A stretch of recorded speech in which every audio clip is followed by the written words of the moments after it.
What is up, YouTube, my Cowboys family? Bringing you guys the latest updates on the Dallas Cowboys, of course.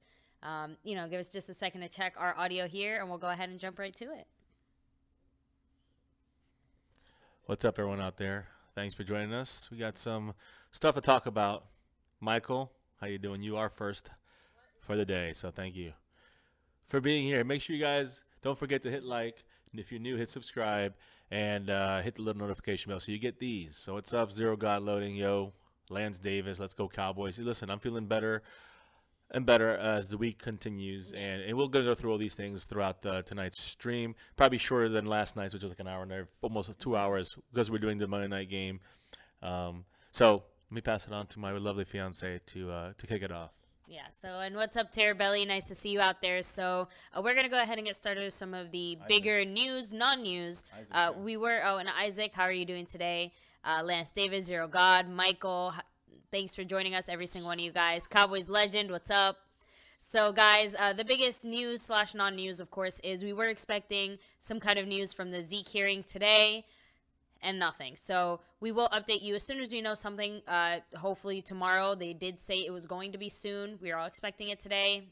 Obviously, that's not the case, but definitely keep tuned, guys. We all have our eyes and ears open, and we'll definitely be breaking the news as soon as it hits here on our channel. So, Ice H2O, how are you doing today? Please re-sign Ron Leary.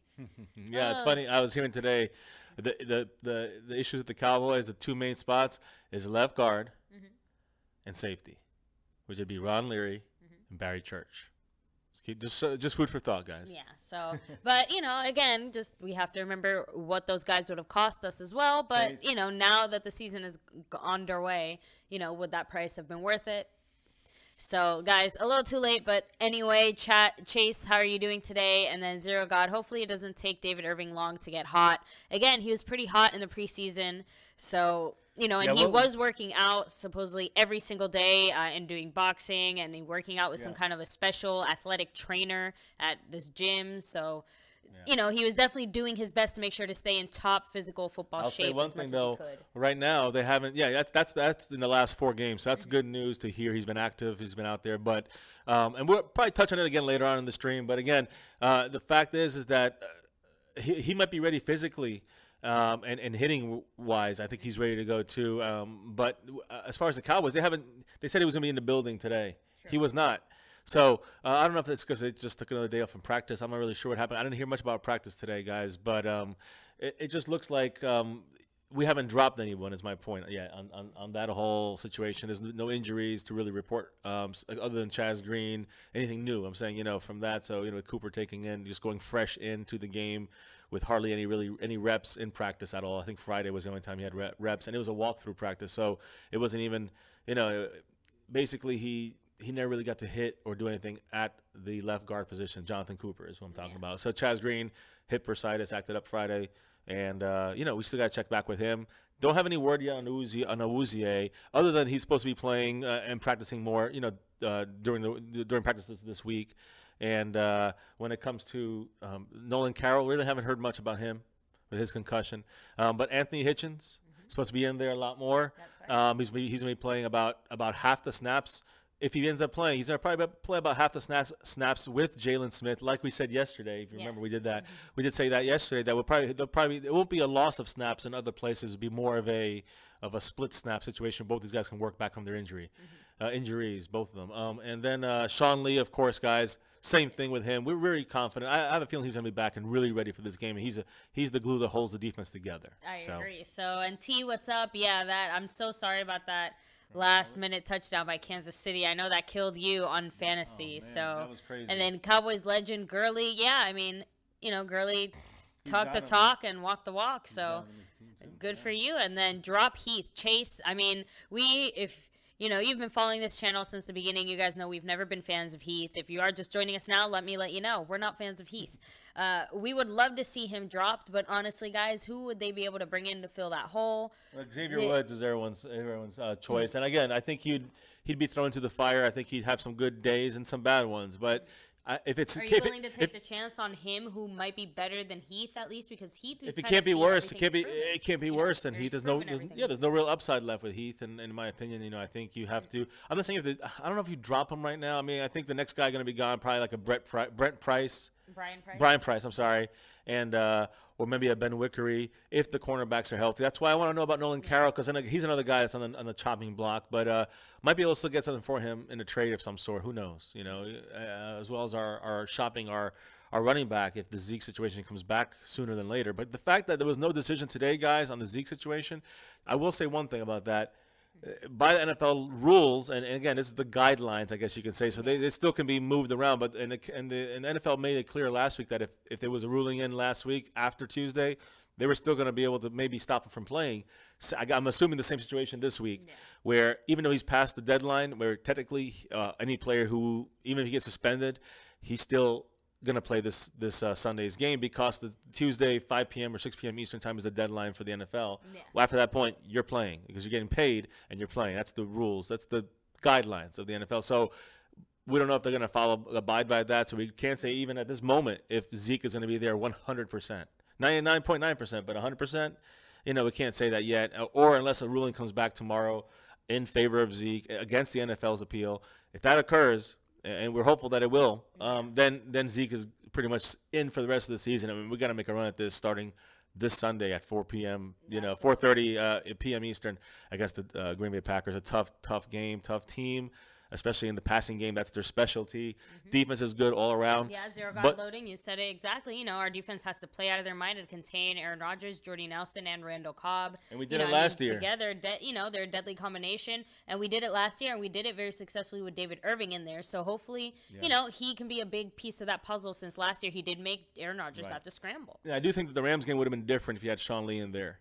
I also think it would have been different if, you have David Irving in there. So those two guys, even though you don't say a guy makes a difference, like it changes the whole team, in this situation, with all the youth we have out there and inexperience, it does make a difference. So, I don't want to play it off and say it wasn't a bad game. It was a horrible game. And I think that, again, I'm going to stick to the fact that even though the players were out there and on the field and lost the game, the coaches lost the game for the Cowboys in this thing. And their game planning is horrible. Their lack of adjustments, horrible. We discussed this yesterday. Said it 2 days ago, ranting again today about it. Just trying to get it out of the way, guys. It's like the last of a bowel movement, all right? Sorry for the gross description, but we just flushed it right now, all right? And it's over. And now we got to move on to the next game. And, and the Green Bay Packers, a tough freaking game, guys. But, now Ice H2O says Nolan Carroll to IR. I mean, we really haven't heard anything about his injury. Yeah. That would be the best thing that could happen. Because then I would make another space of somebody we don't even want. Because if he's on a starting team, if he's on a 53-man roster, he's going to probably be a starter. True. And that's almost as better to have him on IR. I'd hope in that sense. And I mean, again, I hope he's okay. But if the concussion is gathers, then move him to IR and doing what we did, like we did with McFadden last season. And what we did with, what we're doing with McFadden as far as making him inactive every week right now. Yeah. But it was different. Last year he was on IR, McFadden. Exactly. Yeah, so. But remember, Rico is supposed to come back sometime around, week 8, right? After week 8, yeah. So there you go, guys. Definitely keep that in mind. Again, Nolan Carroll and IR might be, one of the moves they can make. Move. We still, like we said, we haven't heard about who is kind of losing their spot to make room for David Irving. We kind of said who we predict, who we would like to see gone. Yeah, even Heath. Just kidding, but not kidding, but we doubt he's going to be the one to go. But Kellen Moore, but he won't be gone either. Yeah, let us know, guys, what you think. Who do you think should be cut to make room for David Irving, or who do you expect is going to be cut to make room for David Irving? So yeah, I mean, I see here Terabelli. Happy. I'm not happy seeing the Eagles in first. Us either, trust me. But it's only one game away from the Cowboys. Unfortunately for you guys, they're 3 games back. Yeah. So, I don't think your season's over for the Giants. But I wanted to discuss that. And but before we do that, let me go through. Yeah, we did have a fantastic. I don't know, I guess person yesterday did something awesome for our channel. So. Yeah, guys, we had somebody who very generously donated on Patreon, so we will be able to get another microphone. Hopefully it does get here before this weekend's game, guys. We're working on that. But seriously, thank you guys, every single one of you guys who's out here supporting, just by being in the chat with us, hanging out, and, liking the stream, sharing the stream, and watching the ads and donating through Patreon. Every single one of you guys who do that, you guys help support the stream and the dream. and you know, we love having you guys out here to talk to, and we love being here and talking about Cowboys. So, you know, DJ Crown J, big shout out to you. Thank you. Thank you so seriously, much, man. thank you times a million. And guys, to every single one of you guys out there, thank you as well. Yes. So back to the Cowboys football. We just want to take a second to, you know, say thank you guys for that, because, you know, it's a big part of, it's a big part of be able to get more mics and you know, and more equipment and stuff so it sounds and looks better for you guys. No more fighting over him. Just kidding, guys. But seriously, all right, let's get back to the news here. Well, let me see here, guys. And as I was saying, you know, looking to the next 4 games, and this includes the Giants, this includes the Eagles and Redskins, and of course our Cowboys. But listen to this, guys. Our next 4 games, we get Green Bay in Dallas, then we go to San Francisco. Of course, we have a bye in between there, but okay, we go to San Francisco. Then we go to Washington. Okay, so we're at Washington, and then we're home against Kansas City. Pretty sure a week after that we're at Atlanta. So, guys, our 4 games, 5 games, every game is tough. But look at our next 4 games. That takes us to the halfway point of our season. Then we have Philly, they play at home against Arizona. They play at Carolina, home against Washington, and home against San Francisco. So a lot of winnable games for them, and they're at home a lot of the times. The Thursday night game next week is at Carolina, Philly at Carolina. You know, they definitely could take control of this division, especially if we kind of lose a couple here and there's a tough stretch. Again, it's going to be a tough stretch all the way. And this is their Eagles' easy stretch, I think. But I think towards the end of the season, second half, the last 8 games of the Eagles, it's almost a loss across the board every game. It's really tough for the Eagles. But let's just take it, you know, piece by piece here. Washington Redskins, they are at home against San Francisco. They go at Philly. Then they're home against us, against Dallas, and they're at Seattle. They got a tough schedule. I mean, San Francisco might be able to upset them, but you know, Redskins should probably win that game. But again, the way they've been playing, they should win that game. But again, you never know, guys. And San Fran plays tough too, guys. They're not an easy team. They're not just a pushover. They're a lesser tiered team, but they're not a pushover by any means. And so then the divisional games always can go either way, regardless, guys. So definitely keep your eyes open on that one. I'd say it's going to be like a 3-point game. Yeah, I agree. No, for sure. And then you have the Giants, and then this week they play the winless Chargers at home. So, again, the battle of the winless. Somebody's going to be winless. I predict the Giants will probably win this game, but it's not as easy as you think because Phillip Rivers throws like a crazy man out there. So, be aware of that, Giant fans. Then the Giants have to go to Denver. Tough game. You know, the altitude's going to be kicking your butts, man. I'm telling you. That's going to be real fun. Yeah, and then the Giants come back home, play the Seattle Seahawks. Tough game, and then they stay home for the Rams. You know, probably Giants might be able to beat the Rams. So you know, look at their schedule. They could go 2-6 at that point. You know, the halfway point. You know, which is still, again, guys, not a place where any team wants to be at. You know, but the reality is the Giants are 0-4 right now, and they have a very tough 4 games. You know, the entire NFC East has a tough 4. So you look at them. If you look at that guesstimation, 2-6 ish. And the Washington Redskins, they're 2-2 like us right now. So if you look here, they beat San Francisco, and then you know, I mean, since we're going to be going at Washington, that's going to be tough.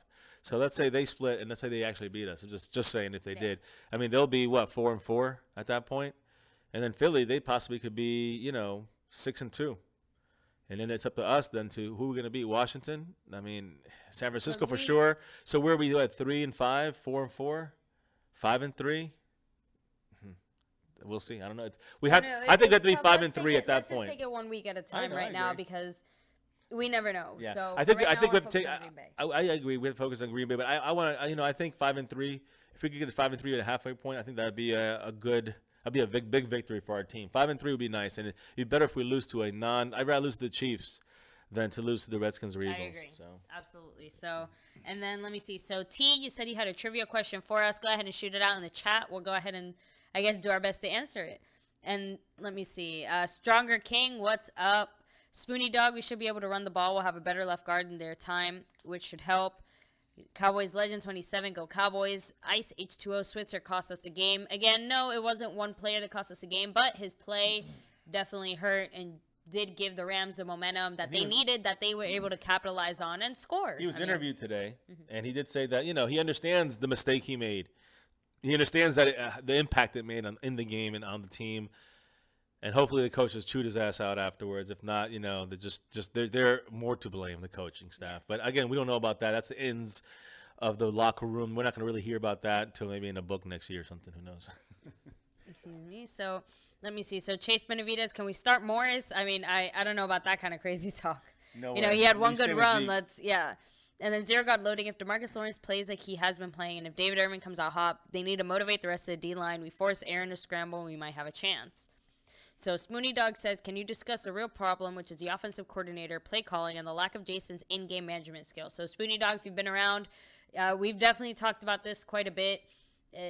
You know, as much as the players made their own mistakes, I think that overall, you know, it really is up to the coaches. I think the coaches were the ones who really dropped the ball here because they made a lot of bad decisions. They put their players in a position where, you know, it just wasn't ideal to continue to manage the game or win the game. And then, you know, we forced our defense to have to carry the load when the offense was the one that was really dropping the ball in the second half. So we just can't put ourselves in that position, especially considering the fact that our defense was already weakened to begin with. I'm going to touch on that right now, but give a couple shout outs to anybody that's on there. Yeah, of course. So let me see. Spoony Dog, Steve Scoggins, Kevin Bilbo, John Lopez, thanks for joining us. Let me see. And now I want to definitely say, just go on what who said that Spoony Dog about all these issues. First and foremost, it's not 100% only on the coaches. Mainly, I think the blame is on the coaches, but that's just a portion of things. Of course, we know Dak was a bit off, and the offensive line allowed to get pushed into Dak, and the pocket was breaking down. Tight ends didn't block very well, especially Jason Witten, which was disappointing. Receivers missed passes, missed some easy catches that Dak threw well. It was at least 3 of them. One was a 2-point conversion. So, but again, and we said this too about Witten and Beasley hardly getting any targets. Just something to you guys to know here that teams are doubling down on Beasley now, guys. They're doubling Beasley. They're doubling on Beasley on the majority of the downs. So it's not just like on 1 down or on 3rd down. It's on 1st down, 2nd down. They're watching him like he's a first receiver, like he's our number 1. Yeah. And to Dak, sometimes he is. So teams are getting smart and keen and wise on the Beasley machine. Exactly. They're playing to Dak's quarterbacking. I mean, they've had time to study Dak and learn Dak and figure out where he likes to throw. And, Beasley was our top receiver last year. So, of course, Beasley's going to be where, they look to shut down first. So, let me see real quick. And, guys, if you are just joining us for the first time, make sure to hit like and subscribe if you haven't already. Let's see. So T says, answer if you know, with a 500-plus pass attempt, who are the 2 best quarterback ratings in NFL history? With the 500 pass. With 500, so answer if you know, with 500-plus pass attempts, who are the 2 best quarterback ratings in NFL? I think Romo is one of them. Is Romo one of them? I mean, Dak the other did one? they even track like Joe Montana or something that far back? No. You see, that's the thing. I don't know enough about quarterbacks, guys, to answer this question. It has to be newer quarterbacks because they didn't have that. True. I mean, I'm going to say Brady, probably one of them, no? Maybe. I mean, let's hear it. I don't know. You'd have to assume. So let us know, but I guess we'll go with Brady and Romo. I mean, that's a strange pick.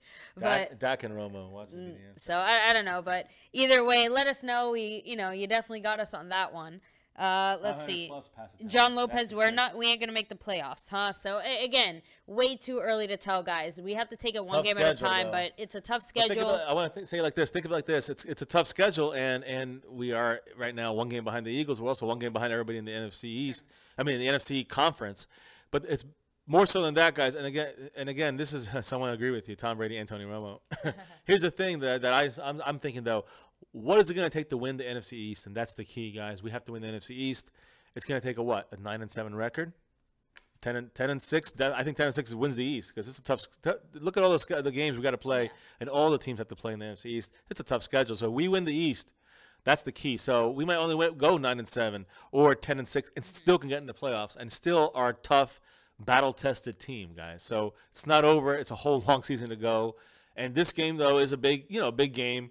I don't think it's a must-win, but it is a very important turnaround, must-win, I guess, in that sense. It's not a must-win, but it's a turnaround win. It turns the whole season around, and it's an important game. If we can get this win, I think it's a bigger plus than it is if we lose. It is a minus, but everyone's expecting us to lose. So, in a way, we can upset everybody and upset even, the critics and upset even some Cowboy fans' thoughts about this game. Yeah, I do think we can win this because I think we match up well against them, and I think the Cowboys actually have schemed well against Aaron Rodgers, but only when we are controlling the game. If we lose control of the game like we did last year in the playoffs, and then it turns into a passing game, it's going to be tough for us to win. I don't think we win that way. If we lost against the Rams that way, we're going to definitely lose against the Packers that way. So, Packers are on defense. They have a very similar team to our defense. They have 2 interceptions. We have 2 interceptions. They have 10 sacks through 4 games. We have 12 sacks through 4 games. Our sacks come from 2 main guys. Their sacks are coming from 4 or 5 guys spread out. Clay Matthews, I think, he's their sack leader, 2.5 sacks right now. That's what our second guy has, Malik Collins. So, he's a linebacker too. Marcus Lawrence, doing great in pressures and sacks. So is Ben Samayoa, and Tyrone Crawford's doing okay in pressures. So I'm just saying the way that's matching up, it's going to be it's a lot of things to be thrown in there, a lot of things to think about and talk about for the rest of this week for this upcoming game against the Packers. So. All right, so Kevin Bilbo says, I'm tired of depending on offense to win every game, just like when Romo was here. We need defense. So Tobias says, Kevin Bilbo, you can't spend money on the whole O-line, Zeke, Dez, T. Will, and also spend money on the D. You have to choose between D and O. And wrong, it's Rodgers and Dak. So, baby, I guess you were right the first time, and I talked you out of saying Dak. You said Dak and Romo. I said Dak and Romo. I stayed with that one. I remember I had seen it recently, but... Yeah, so there you go. So Rodgers and Dak, very interesting stat there, guys. I mean, it shows that Dak definitely has the potential for greatness. We just want to see that same greatness out there now. Again, ASAP. Yesterday, I don't know. Well, that's the thing, guys, is that with Dak, Dak sees the good and bad sometimes. I mean, last year, he would start off games, and you'd see the first quarter and a half, he'd overthrow passes. He'd throw them out of bounds a little bit more often than usual. And then, and then as this game went on, he started to become more accurate. He became very accurate. He started hitting his receivers. It was like a smooth flowing thing. But why did that happen? We established the running game almost every single time when he did those things. And occasionally he did it on his own.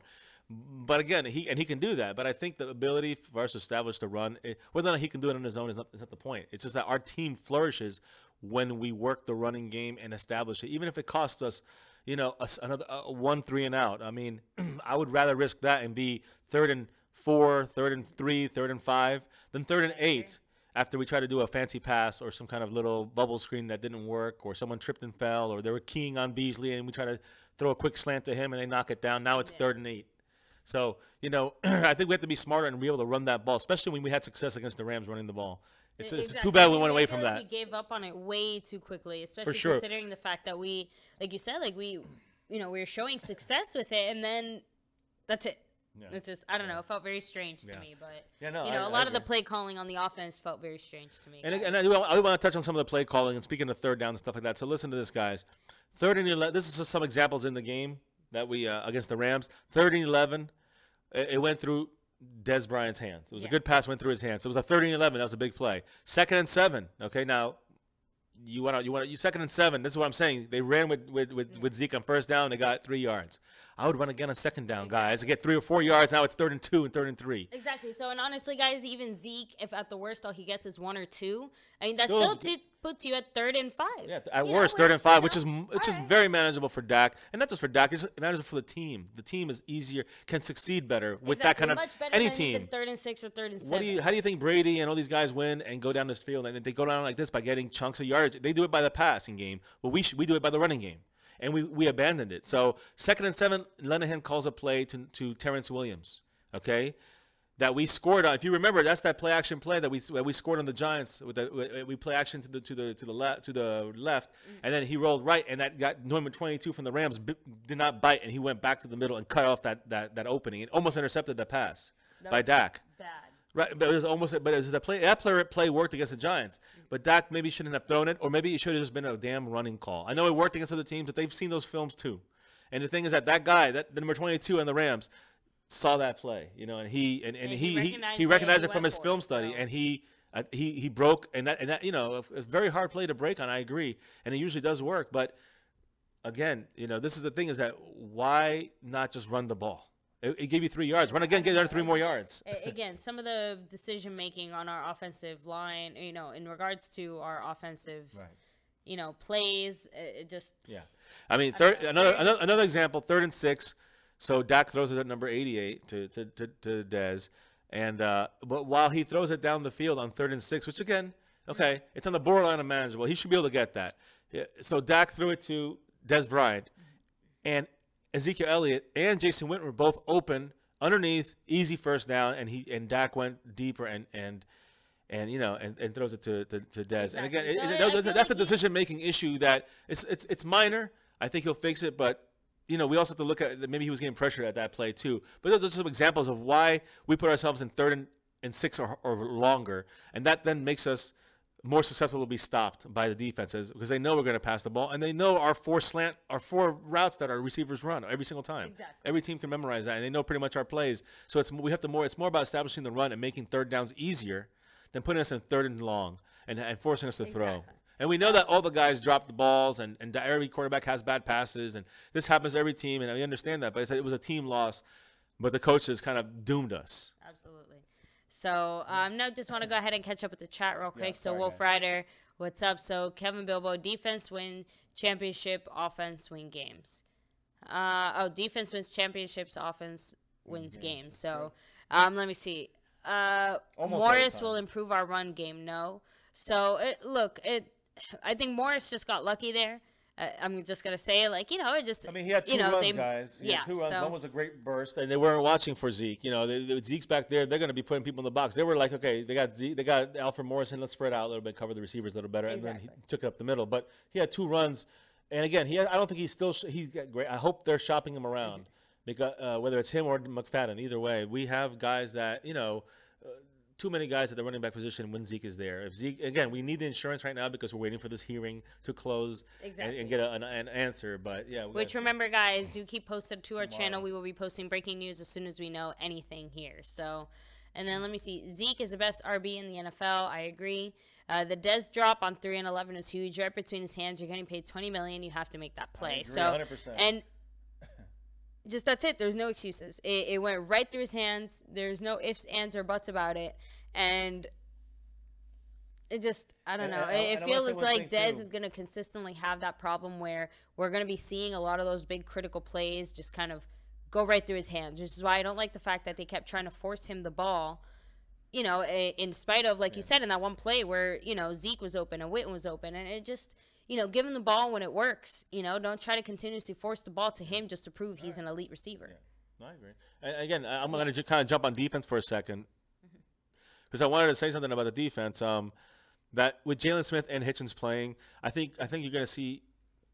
I think you're going to see Hitchens in on 1st down most of the time. Yeah, go ahead, baby. I think you're going to see Hitchens on 1st down. You're going to see him there more than not. Let's just say, put it that way. I think you're going to see Hitchens in more than Jalen Smith on 1st down with Wilson and with Sean Lee when Hitchens is back full time.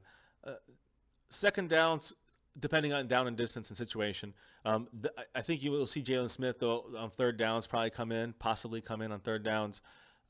Hopefully matched up not against quick receivers or quick running backs. Hopefully more against, slower running backs, not like Todd Gurley, I guess you can say, and not against receivers like Cooper Kupp, whatever his name is, Connor Coop, whatever his name was. He scored a touchdown, and that was Jalen Smith. Now his pass coverage, guys, you got to remember he's still kind of like a rookie. So he has a couple great games. We definitely got to expect some mistakes from him. He definitely made some this game, and I expect him to get better as the season progresses. I do think you're going to see a lot of Jordan Lewis guys, a lot of number 27 out there, a lot of number 25, Xavier Woods.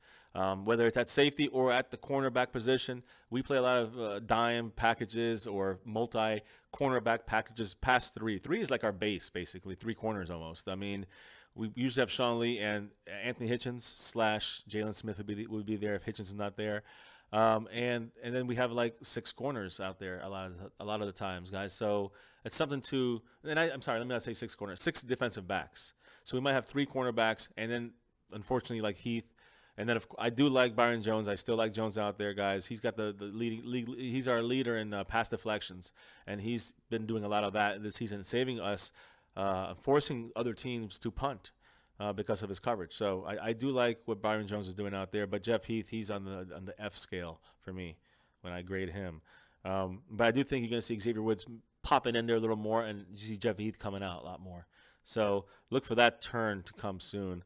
But I do like to see you got a lot of Jordan Lewis out there, guys, as our 3rd cornerback right now. I like our cornerbacks for the most part. When I say cornerbacks, I say Anthony Brown, and I'm saying Jordan Lewis. And I think when Cheeto comes back, Chidobe Awuzie, and he comes back, I think that he's going to be he's gonna be fire for us. And then you have Orlando Scandrick, who I don't have that much confidence in. Never really had that much confidence in, but he'll have little bright spots here and there. Just needs to be more consistent. And again, being a veteran guy, he needs to be already have established the consistency, in my opinion. And just going back to some stats for this past game, guys. In the third quarter versus the Rams, okay? In the third quarter, the Cowboys, they ran 4 times on first down and passed once, okay? It was 1 incomplete pass on first down. 4 runs on first down. We got 4 total yards. So 4 runs, 4 yards. -1, 2, +2, +3, and 0, no gain. So we really had just a total of 4 yards. But again, guys, the Cowboys basically ran more or less a total of 4 times in the third quarter. You can't do that. And that's just my opinion. And other people, a lot of talking heads in Cowboy land, they feel like, this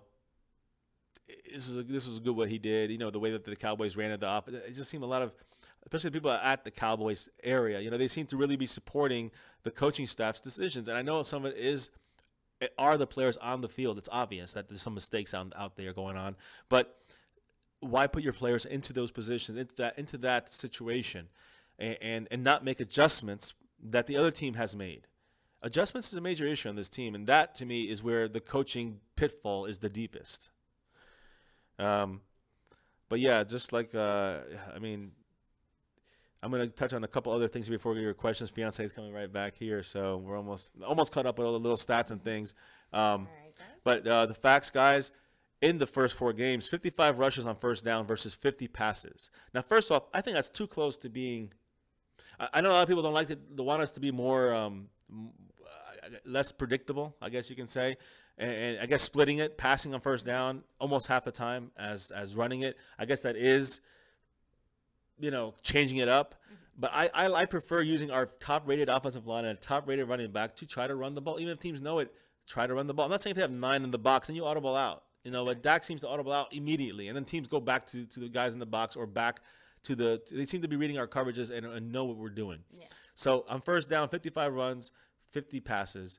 Okay, so against the Cardinals and the Rams, and this is what this was told to me. So against the Cardinals and the Rams, we favored the rush, okay, and against the Broncos it was the pass, and against the Giants it was 16 rush, 14 pass. So the point I'm trying to make in this is that the point that the Cowboys people are trying to make is that we're still splitting it up. We're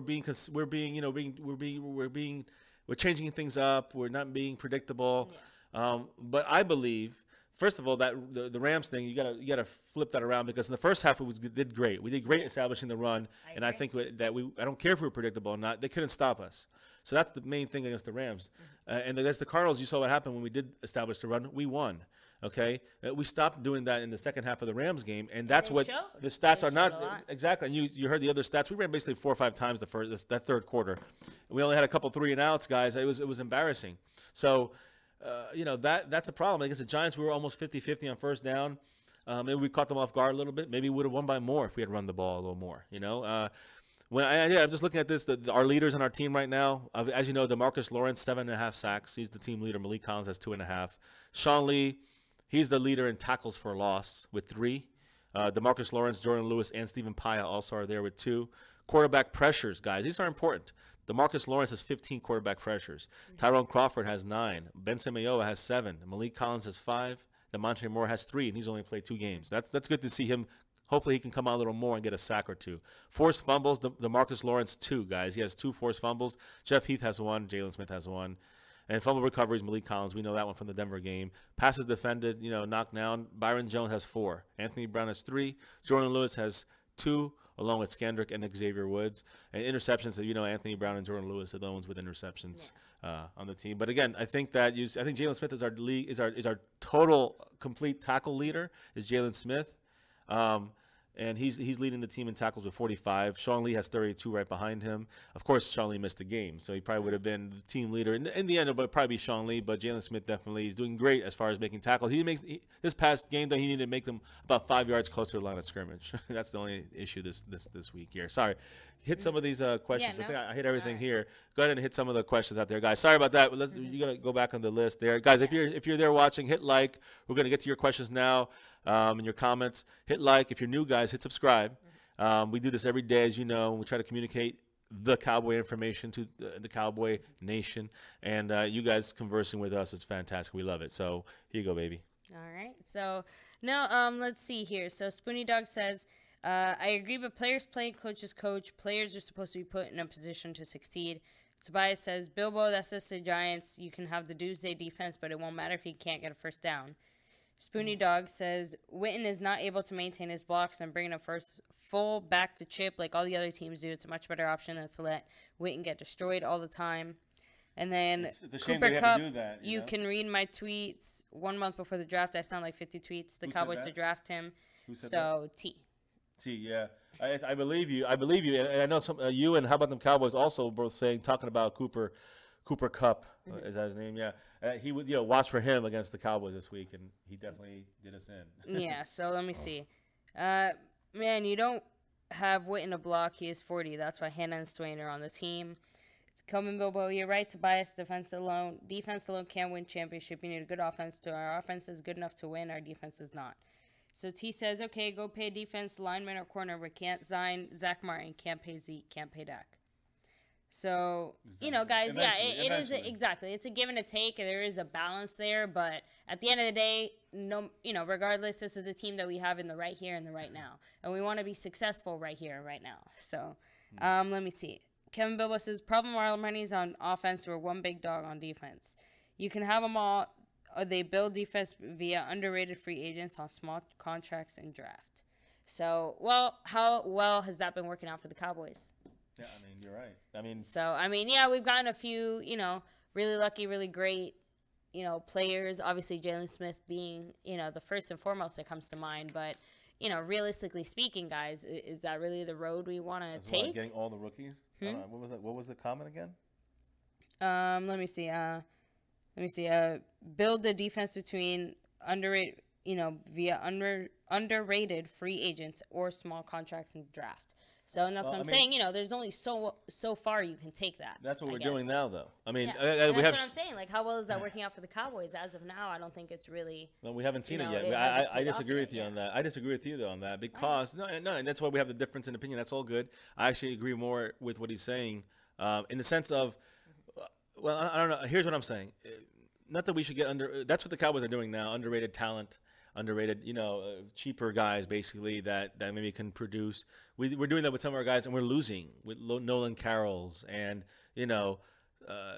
we had Cedric Thornton. We cut him already. These are the guys that, we're picking up and putting together. Now, Stephen Paya, so far so good, but his knee's acting up. I'm not trying to – trust me, he's my guy. I've been saying it from the beginning of the year, but he's not out there the whole game. Issue, yeah.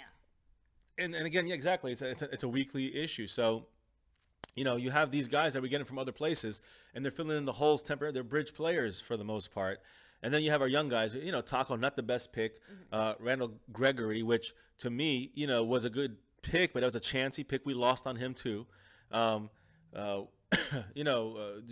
did some stuff where we're going to try to get Greg Hardy on the team. That slowed down the progression of anybody on the line. But when he was in, the Marcus Lawrence – was in there as well, and they were able to get free, which brings me to David Irving, which, I think that's going to be a big plus for us. And again, and the thing about the defense, I think we have a potential to be good, guys, but we're so damn young. Keep this in mind.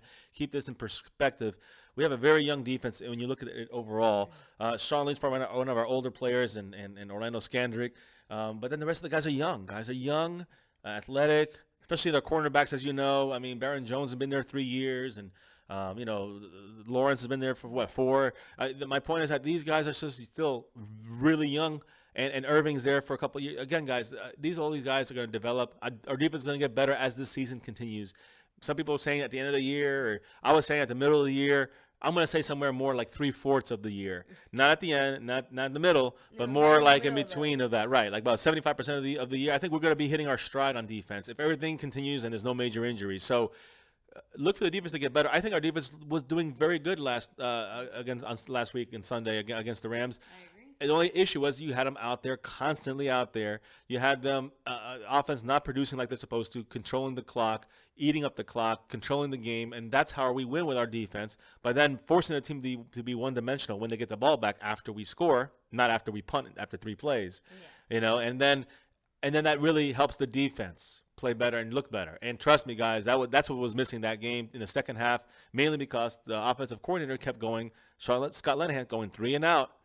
Even though they ran on first down, they abandoned it immediately every single time. Run it first down, run second down. You know what? Maybe run third down, but make the other team keep guessing. And we did not establish that, even though it was right there for our taking, and we did not establish that. We went away from that, went to the passing game for the most part after first down in the third quarter, and it gave us basically, I think, 3 straight 3 and outs. And I think we had, we obviously didn't score, so it was a very bad quarter for us. Obviously, it's not working to go one run and then pass. Just saying. So all right, guys. Well, no. Yeah, let's go ahead and catch up with the chat for a second here. Let me see. So, and yeah, guys, if you haven't already, make sure to hit like and subscribe. If you are just joining us here now, it really does help out the channel. So let's see. I think I read that one. Thumbs down with Morris, Chase. Not really a thumbs down with Morris. I like Morris. I just think that McFadden can do similar things. And Zeke, obviously Zeke is the one you want to start. You don't want to start Morris. I say thumbs down on starting Morris over Zeke. But if Zeke goes, I think you're going to use both Morris and McFadden in the running game. I agree. So let me see. That question. I saw it, so I'll just. Juan Rubalcaba, I agree, but the D-line can't pressure QB. It's impossible to stop them. We didn't put pressure on Goff, and they scored 35. Yeah, we were putting some pressure, but not enough, and that's the point. We never had that big break. In the first half, we put pressure on Goff, and they scored 3 points against our defense. The special teams gave away a 35-yard, gave them the ball basically on our 35-yard line on special teams, and they got a field goal out of that. That's 3 points. That the defense stopped them. It would have been a punt. But they stopped them and they held them to a field goal. Yeah. And then you look at the Switzer issue, and with 4 or 5 minutes left before halftime, we had full control. We were up 17-6, and had the ball. Maybe another drive. We were not stopped yet at that point at all by this team. We were still rolling, and he fumbled. They got the ball back. A couple plays later, they scored a touchdown. Mm-hmm. And then it's 17-13. Exactly. Even though we scored a touchdown later that drive before the half, it still was the beginning of the end for us. Mm-hmm. And again, they really, at halftime, they made adjustments. Our old coach, Wade Phillips, made an adjustment, and they kicked our butts. Mm-hmm. So, all right, guys. Well, let me see here. And let me see. Where did we leave off? So, Juan Rubalvaca says, defense coach needs to grow some on 3rd and down and play some man and apply pressure and stop playing pretend and hope they get there on time. So, yeah, it just a little bit more aggressiveness, a little bit more something, some unpredictability. But, not just the same old that we've been seeing so far. So Cowboys are full health. Packers have a lot of injuries, and we play at home, must win. So I wanna say that is big. And who is it? Devontae Adams? I want to talk about a couple guys. Yeah, first Devontae Adams. Yeah, Devontae Adams, the receiver, number 17. He's on one of my fantasy teams. He's said today, one source said that he's going to be good for the Sunday game against the Cowboys. That'd be pretty amazing, especially after that hit he took against the Bears by that linebacker Trevathan, which, by the way, guys, NFL news side note here, that linebacker Trevathan, he got his 2-game suspension reduced to 1. So just letting you guys know, he just suspended 1 game. So just an update on that side of things. I think Josh Norman's out a couple weeks with his rib injury. The Seahawks lost their guy for the year. Of course, Dalvin Cook, rookie running back from the Vikings, he's out for the year. A lot of big injuries, guys. Derek Carr is back. Got the Romo injury there. He's out 2 to 6 weeks, they said. And of course, Mariota also with his hamstring issue, right? I think it was the hamstring. He's out for a while too. So, man, a lot of injuries to big names, big players. We're actually kind of lucky right now when you think about it. We're coming back full strength. Do that again for the. Thank you. All right, there we go. That's knocking on wood, guys. Just in case. Yeah. So there's a lot of things going on. I see Juan Rubalcaba. What's up, man? How you doing out there? Butler is playing, but I agree. When we have 4 receiver sets, though, he's in there, and you see he makes a big difference for our team. I think he's a better receiver, pure receiver, than Terrence Williams. Terrence Williams is a better blocking receiver. But how we're gonna teach? Yeah, exactly. But this is what the team has to do. They've never done it with Jason Garrett through the years I've been watching the Cowboys and Jason Garrett's complete timeline, and since the middle of the first season he coached the Cowboys. I can see this. He hasn't changed. It's the same crap. No adjustments. Did I say that he makes no adjustments? Sorry. I am saying that McFadden is a little more multi-faceted than Morris. He can block he can block in the pocket for Dak a lot better than Morris can as far as a blocking running back. He's always been a better running back out of the backfield than Morris. Morris has gotten better. Still not there yet. And again, even though I think Morris obviously is quicker, faster, and a tougher guy to kind of like corral, once you get him, you got him. I think McFadden can push forward a couple yards, a little stronger, bigger running back.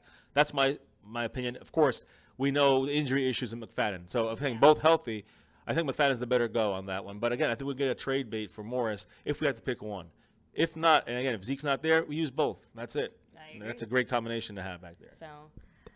All right, and let's see here. So Ice H2O said, Broadus said the Rams made no defensive adjustments. They just played better in the second half. So, and obviously we played worse. And Dual Phoenix, thanks for joining us. He says, our D can't handle Rodgers. Let's see how it goes, because, again, our defenses are pretty evenly matched for the most part. Last year, look at the video from last year against the Packers. We in Green Bay, and even after we caught up to them, the way we caught up to the Packers in the playoff game, our defense actually played well against them. I think we game plan better against them than we did against the Rams. Just saying. There you go. And then T says that's why you have to pressure him. Green Bay running back 1 and 2 will probably be out, and they're short-handed on the O-line. Exactly. So exploit their weaknesses, guys. And I do want to say that. I'm sorry. Ty Montgomery, number 88, their running back, he's going to be out of this game. He's got broken ribs. Even though he said he still might play, there's no way he's going to play, guys. And Devontae Adams, surprising that he might play. He might not play. But he is. They're saying that there's a source saying that he's going to be good for that game. We shall see. Also, the backup running back for, as you said, the backup running back, and I forgot his name. He's also looking like he's going to be out for this game. Although he did say he's going to be back. So at worst, their third-string running back, who's not bad either. I think he's a rookie. He's going to be playing back there. Something to keep an eye on. But guys, their main thing, they're like 26th in the run, but they're like 10th in the pass. We know with Aaron Rodgers and that arm. He gets enough time to move around back there and find guys open. He's going to pick us apart. So it's really important that we use the Durant Deacon defense that we did last year against them in Green Bay to really corral him. It worked well against him. I know it sounds funny with our it's our defensive backs. Maybe they can't cover that great. They're rookies, inexperienced, whatever. But if you can have 6 guys back there covering all of Rodgers' key spots, which is what the Cowboys did most of both games last year, we have a shot. And I'm not saying we're going to win. I said we have a shot. And I think we do have a shot this week, and it's a big game. I agree. So, guys, we are going to go ahead and start wrapping up the stream here pretty soon. We went over all the Cowboys news. Definitely keep your eyes and ears open for the Zeke thing. Make sure to hit like and subscribe if you haven't, and hit the notification bell so that you don't miss any updates on when we go live. We do post daily content on the Cowboys and live stream our reaction to every Cowboys game. Yeah. So, to get a last few of these comments, so Juan Rubalvaca says, every time on third down they drop back, the D-line is decent, but they need a bit of help. If they do, that they'll be back within 3 seconds. I know our corners like to play in the face, but coaches don't let. Spread the receiver 4 set and use Zeke to give time. They would kill it. I have been playing Madden since 06, LOL, but for real, 4 set. And then Jamal Williams is a backup running back. So there you go. There you go, yeah. And he's hurt, though. What I heard, T, is that he's hurt, and I think another guy behind him is going to be the initial projected starter, possibly starting. But what I'm hearing, Montgomery might try to get in there and play. Yeah, he won't play with broken ribs. Jamal Williams, he said even though that he's on the injured side of things and he's not going to be 100%, they said he might be playing. I hope they're all healthy and they're all good to go, but if they're going to be playing not 100%, that's something to keep in mind as a Cowboy defender, whether you're Sean Lee, Jalen Smith, Damian Wilson, Durant, or Hitchens if you're playing. Any guy who's hitting it, just keep – you gotta make sure you hit these guys in their weak spots. Exactly. You gotta make sure you try to go for that ball. These guys are not experienced runners. When they do run, and Ty Montgomery's not back there, so here's your chance. The few times they run, you gotta make the most of it. You gotta shut that down to make them a one-dimensional team, which they kind of already want to be. You know, that's the one thing with the Packers. They want to be one-dimensional because they can't help it. They got to go where Aaron Rodgers is where everything runs through. Running, passing runs through that arm of Aaron Rodgers. So it's important that we are ready for that. And, of course, it's important that we make adjustments at halftime if we're stopping them, and we know they're going to make an adjustment to our stopping. They're not going to just keep saying, oh, let's keep getting stopped. Exactly. They're going to do something, and we got to be ready to combat what they're going to do, which we did not do against the Rams, and we don't do often enough. As I've complained, and you know, since we've met, and anybody who knows me before that I've been complaining about that since Garrett took over. So, but no, it's true. I can't argue with you there. And let's see. So, yes, Jamal has a knee injury, probably out. So there you go, guys. The next guy down is the one that's going to play, and I think he's a rookie. And I'm not sure if Jamal Williams is a rookie or not, but the next guy down is going to be playing. I'm trying to think who else is going to be hurt, because I know Geronimo, whatever, it's this guy Geronimo something. He's going to be a guy playing there if Devontae Adams can't play. Defense, I'm not really sure if they have anybody injured for defense or what their statuses are, but everybody is good to go for them. There's no excuses on either side. We're going to be kind of healthy for the first time in a while on defense for the most part, even if Hitchens doesn't play. Most of our major players back into play. Yeah, we're hoping to hear more about Uzier tomorrow, even Nolan Carroll, of course Sean Lee, Stephen Paya. And our offense, we need to know about Chaz Green. I think that's a big key to our offensive line. We need to have Chaz Green in there, or have Jonathan Cooper have a week of reps, with the offensive line. I think he can hang. I think he can hang in there. But you think he just needs a little more practice, I guess? I think he was just thrown in there kind of quick. And again, he was inactive for week after week after week. And all of a sudden, Friday, the last day for the injury report, the last day for the last walkthrough practice before the game, and he has to go in there and kind of run through the things real quick, get out on the field on Sunday. And you saw he had some problems out there, guys. So. Yeah, and then Tommy Cross will definitely check out your SoundCloud after this. I will say I kind of forgot yesterday. Yeah, I know we said we'd check out your song, but thank you for reminding us. We're definitely going to check it out as soon as the stream is over.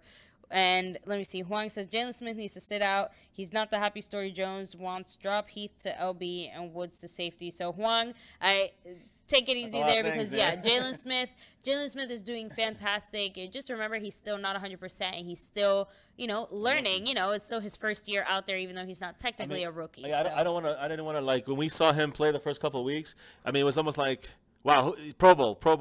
Yeah. We have to hold down a little bit. He's still a rookie. I'm going to call him a rookie still. He's still a rookie, and he's still, like you said, he's learning, but also working himself back from the injury. He's not 100% till the end of the year. After this season, if he can last it, then he'll be 100%. His knee's not going to be regenerated. His nerves in his knees, in his leg, in his foot, are not going to be regenerated until another maybe 3 months from now. So that's almost the end of the year, guys. He's not going to, he's still working it back. I do think, though, with all these things around him, he's playing fantastic. Think about what he's doing. And again, with Lee out there, he's double as good. You know what I'm saying? He's doubly better, because that's what Sean Lee does. He fills in the holes on your defense from your weak spots on your linebacking core, on your front line, your defensive line, even sometimes in coverage with the corners and Jeff Heath safeties and that kind of stuff. So. All right, guys. Well, we are going to go ahead and wrap up the stream here. That's pretty much, like we said, all the Cowboys news. Make sure to stay tuned for tomorrow's breaking news on Ezekiel Elliott and the Fifth Circuit Court of Appeals. Just a last quick shout-out. So, Hello Newman, Tommy Cross, Isaac Simons, Juan Rubalcaba, T, let me see, Spoonie Dog, Duofine, Saiche Suo, Tino the Barber, Chase. We got a lot of people. So guys, every single one of you guys, and whoever I didn't mention, just know you're definitely there too. But thank you guys so much for watching, joining us here on the stream. Make sure to come back tomorrow, of course. And thank you guys so much for being part of our Cowboys family. Yes, make sure to hit like on this stream, and make sure to subscribe if you haven't already. Yes. So, and wait, one last thing. Can never forget it, guys. As always. What is it? Go Cowboys! All right, guys. We'll catch you tomorrow. Thanks for joining us. Good night. Peace. Go Cowboys. Go Cowboys.